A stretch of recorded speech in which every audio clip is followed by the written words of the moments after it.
Suspend हेले पारा ओलंपियान प्रमोद भगत। अंतर्जातीय पारा ओलंपियान तथा बैडमिंटन खिलाड़ी प्रमोद भगत को 18 मास पर सस्पेंड करिछि विश्व बैडमिंटन फेडरेशन। डोपिंग निरोधी नियम उल्लंघन अभियोग रे तांको सस्पेंड करा जायछि। फल चलित वर्ष पेरिस पारा ओलंपिक्स रे आउ भाग नै पारिबेनी प्रमोद। गत 2020 टोकियो पारा ओलंपिक्स रे से स्वर्ण पदक जीति देश पई गौरव आनिथिले। हेले पेरिस ओलंपिक्स पूर्वरु प्रमोद निलंबन हेबा तांकर पदक आशा को धूलिसात करिछि। सेपटे बीडब्ल्यूएफ एभली निष्पत्ति आसिबा परे बरगढ़ जिला ओडिशा तथा पूरा देशवासी मध्य निराशा भाव खेली।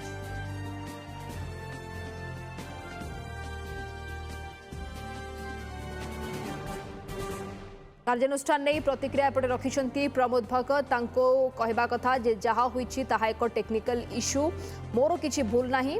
यह वाडार बहुत बड़ कठिन निष्पत्ति, मु गभीर भाव में दुखित। केवल सेतिकी नुहे, भगत कहते पुनः विचार लगी मु आवेदन करी।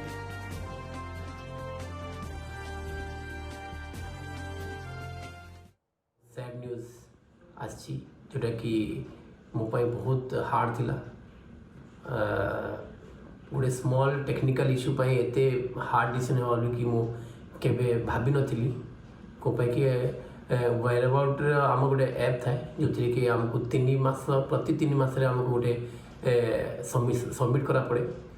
टोटल 4 क्वार्टर थाए, 12 मास रे 4टा क्वार्टर थाए, 3 मास रे करा जाए। आउ सेथिरे मु जनवरी 2023 रे मु मोर प्रथम जो क्वार्टर थिला ताकू सबमिट करथिली। आटे सेटा सक्सेसफुली सबमिट हितला आ सब ग्रीन रे थिला।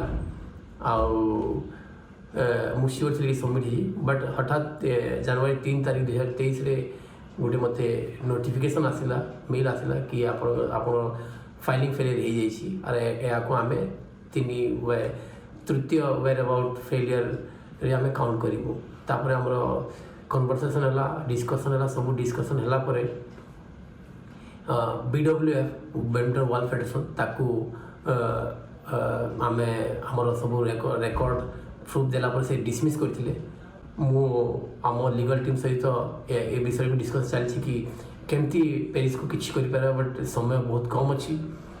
निश्चय या को जेंती ले भी मु ओवरकम करी आगे आसीबी। आ आपनकर प्रमोद भगत पुनी थरे सब जिनस को घात पर आगु बाहरी आम देश पुणी थे सुना मारे लगे।